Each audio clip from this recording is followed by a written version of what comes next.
Today we're going to talk about the mustard seed.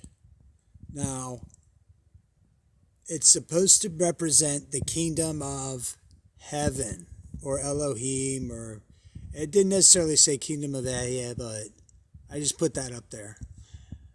So, the mustard seed. There's three main parts.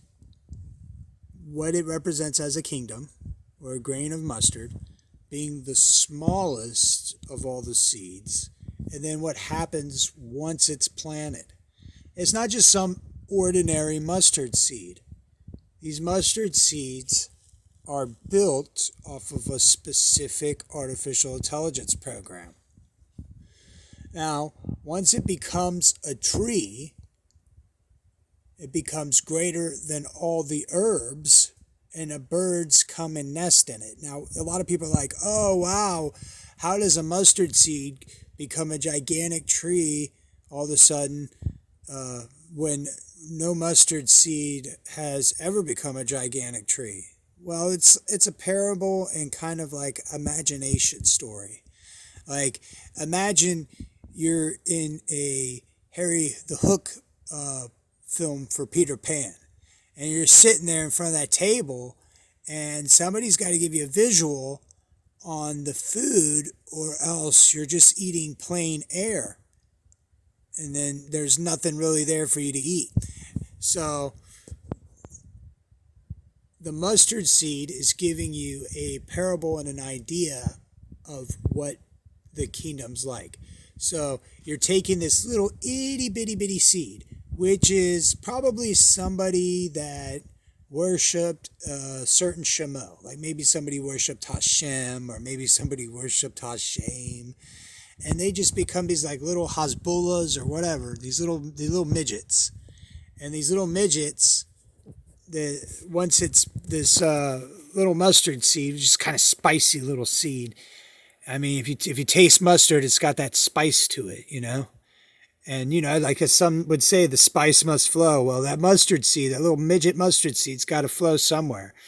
And obviously, the little mustard seed's not going to have ink on it. So if it's got ink and covered with ink, it's obviously probably a weed. Now, unlike a weed, a mustard seed is a cruciferous vegetable. It's highly edible. Now, obviously, if you look at Matthew 13:41, it talks about the tares and those practicing lawlessness. So obviously it's comparing people to weeds. Now the mustard seed, it would be comparable also to a person. It would most likely be a midget. So these midgets would be planted in houses in the nearby areas. You got these really short people because obviously they didn't worship the shemo of the creator, or maybe they just named their kid Ahia and they ended up as a midget. And they take these descendants of Ahia, so maybe you could be a descendant of Ahia, and then all of a sudden the rules don't apply to you anymore, and you take your little midget version of yourself and you plant them in a house if you're a Baal worshiper, and in a nearby area. So that's like what the kingdom possibly can represent.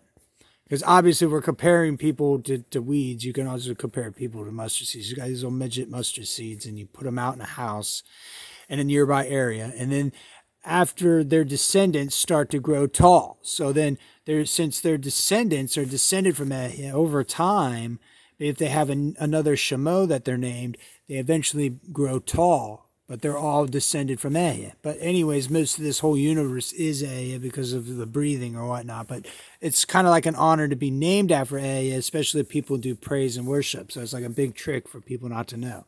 Anyways, you got an area in a nearby area where you got these little midgets growing, and then they start getting strong in the word and they can't get cut down. And meanwhile, they're gathering all these people in. They get cut off. Anyways, the tree gets big and wide. So you got these fairly tall and wide people that are descended from these midgets after like maybe 5 or 6 generations. And they have all these different houses for extended family.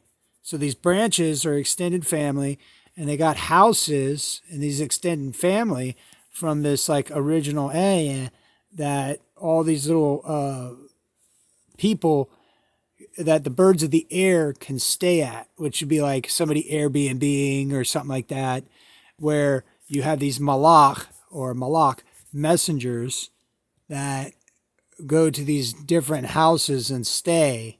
So the birds of the air are housed at these midget homes. So that way the birds are like spreading gospel or spreading seeds.